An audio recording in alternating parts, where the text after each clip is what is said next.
सोचिए अगर आपको चीनी 300 रुपए किलो, आटा 600 रुपए किलो मिलने लगे तो क्या होगा। सोचिए जिस देश में आप रहते हैं अचानक से उस देश में पेट्रोल के दामों में 80% का इजाफा आ जाए और पेट्रोल को खरीदने के लिए लाइनों में खड़े खड़े लोगों की मौत होने लगे तो उस देश की स्थिति क्या होगी। जी हाँ, वर्तमान में कुछ ऐसा ही हाल बना पड़ा है हमारे पड़ोसी देश श्रीलंका का। श्रीलंका में स्थिति इतनी बिगड़ चुकी है कि बच्चों के पास पेपर तक नहीं है टेस्ट देने के लिए। श्रीलंका की सबसे बड़ी पत्रिका ने भी अपना प्रकाशन तक रोक दिया है पेपर की कमी के चलते। यहाँ हालात इतने ज्यादा बिगड़ गए थे कि जो लोग पेट्रोल और ईंधन को खरीदने के लिए सड़कों पर खड़े थे उनमें भगदड़ ना बच जाए, इसलिए सरकार को आर्मी भेजनी पड़ रही थी आम जन के बीच में। लेकिन ऐसे में सवाल ये उठता है कि श्रीलंका में ये स्थिति बनी कैसे, श्रीलंका वासी इस स्थिति तक आखिरकार पहुंचे कैसे। क्या सरकार की नीतियों में कमी रह गई या फिर कारण कुछ और थे। आज की इस वीडियो में मुख्य रूप से चर्चा होगी इसी विषय पर। वर्तमान में श्रीलंका की स्थिति कुछ ऐसी बनी है कि पेट्रोल पंपों पर सेना, सड़कों पर भूखे लोग और बच्चों के पास टेस्ट के लिए कागज तक नहीं। तो सवाल में अब ये है कि आखिरकार श्रीलंका की ये गति बनी कैसे। वर्तमान में श्रीलंका की अर्थव्यवस्था पूरी तरीके से धराशायी हो गई है और श्रीलंका बहुत ही बड़ी आर्थिक मंदी से गुजर रहा है। किसी भी देश के लिए मुद्रास्फीति का जो मानक होता है वो 2% से लेकर 6% के बीच में होना चाहिए, लेकिन वर्तमान में 17% तक पहुंच गई है श्रीलंका में मुद्रास्फीति यानी कि इन्फ्लेशन। मुद्रास्फीति का आप सीधा सीधा मतलब समझ लीजिए कि किसी भी वस्तु के लिए अपेक्षाकृत अधिक दाम देना, यानी जो सामान आपको पहले 2 रुपए में मिल रहा था वही सामान आपको 10 रुपए में मिल रहा है। तो कारण है इन्फ्लेशन। श्रीलंका देश की चरमराती अर्थव्यवस्था का मुख्य कारण रहा विदेशी मुद्रा में कमी आना। जी हाँ, विदेशी मुद्रा में कमी आने की वजह से श्रीलंका में लोगों के लिए जो आवश्यक वस्तुएं थीं उनके आयात में भी भारी कमी उन्हें देखने को मिली। लेकिन ऐसे में अब सवाल ये उठता है कि आखिरकार ऐसा क्या कुछ हो गया कि विदेशी मुद्रा में इतनी तेजी से कमी आने लगी। साल 2009 में श्रीलंका का गृह युद्ध खत्म हुआ। इसके बाद अनुमान लगाया गया कि देश में स्थिरता आने से जीडीपी भी तेजी से बढ़ेगी। ऐसा हुआ भी। 2009 से 2012 के बीच श्रीलंका की आर्थिक वृद्धि 8 से 9% के बीच रही। इस समय श्रीलंका का टूरिज्म सेक्टर खूब फला फूला। साथ ही साथ श्रीलंका ने चाय और रबड़ का निर्यात कर वैश्विक बाजार में अपनी जगह भी बना ली।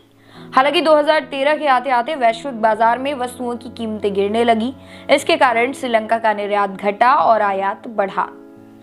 ऐसे में ध्यान देने वाली बात यह है कि श्रीलंका अपनी जरूरत की ज्यादातर चीजें बाहर से ही आयात करता है, इसमें खाने पीने का सामान भी शामिल है। तो ऐसे में सवाल अब ये उठता है कि विदेशी मुद्रा में आखिरकार इतनी तेजी से कमी कैसे आई श्रीलंका में। पहला, पर्यटन का पूरी तरीके से धड़ाम हो जाना। श्रीलंका की 10% जीडीपी पर्यटकों से चलती है। श्रीलंका की राजधानी कोलंबो, तारीख थी 21 अप्रैल 2019, ईस्टर का दिन था। कोलंबो में अचानक से धमाके हुए, 3 चर्च और इतने ही होटल को निशाना बनाया गया और इस आतंकी हमले में कम से कम 253 लोगों की मौत हुई।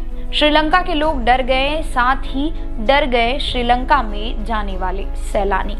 इस पूरे घटनाक्रम ने श्रीलंका के टूरिज्म सेक्टर पर बुरा असर डाला।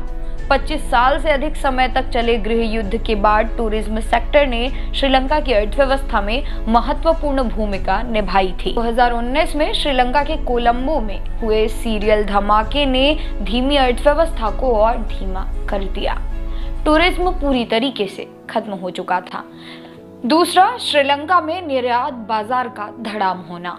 वहीं दूसरी जगह चीन और यूरोपीय संघ श्रीलंका के 2 सबसे बड़े निर्यात बाजार थे। कोविड-19 के समय बुरी तरीके से प्रभावित हुए, जिससे इसकी विदेशी मुद्रा आय पर नकारात्मक प्रभाव पड़ा और विदेशी मुद्रा में तेजी से कमी आने लगी। तीसरा, माइग्रेशन। जी हाँ, पश्चिम एशियाई देशों में श्रीलंकाई मजदूरों की एक बड़ी संख्या कार्य करती है, लेकिन उनमें से हजारों लोग कोरोना संक्रमण में वापस चले आए और बेरोजगार हो गए। विदेशी मुद्रा की कमी का मतलब है कि इन सारे सामानों को खरीदने के लिए देश के पास पैसा नहीं है। श्रीलंका की स्थिति सामान्य से यहाँ तक पहुँचने में और एक बड़ा कारण रहा और वो रहा नई सरकार की गलत नीतियाँ। श्रीलंका में सत्ता विरोध के सुर तेज होने लगे। नवंबर 2019 के आम चुनाव में गोटाबाया राजपक्षे ने जीत हासिल की। उन्होंने सत्ता में आते ही दो काम किए। पहला, उर्वरकों की आयात पर रोक लगा दी। दूसरा, वैट में भारी कटौती की। ये दोनों ही वादे उन्होंने चुनावी कैंपेन के दौरान किए थे। गोटाबाया राजपक्षे श्रीलंका को पूरी तरह से ऑर्गेनिक खेती वाला देश बनाना चाहते थे। उर्वरकों की आयात पर रोक लगाने से देश के कृषि उत्पादन पर बुरा असर पड़ा। श्रीलंका के चाय और रबड़ के उत्पादन में काफी कमी आई, जिससे उसका निर्यात प्रभावित हुआ। दूसरी तरफ वैट में कटौती से सरकारी राजस्व में भी कमी आई। फिर रही सही कसर कोविड महामारी ने पूरी कर दी। श्रीलंका का फॉरेन एक्सचेंज भंडार एकदम से बैठ गया। यहाँ श्रीलंका में अब स्थिति यहाँ तक पहुंच गई है कि पेट्रोल पंप पर सेना दिखाई दे रही है, सड़कों पर भूखे लोग बैठे हैं और बच्चों के पास टेस्ट के लिए कागज तक नहीं है। श्रीलंका में हालात इतने बुरे पहुंचने के बाद लोग सड़कों पर उतर आए और प्रदर्शन करने लगे, जिसके बाद श्रीलंका के राष्ट्रपति गोटाबाया राजपक्षे के द्वारा श्रीलंका में आपातकाल घोषित कर दिया गया है। लेकिन अब भी श्रीलंका में स्थितियां सामान्य नहीं है।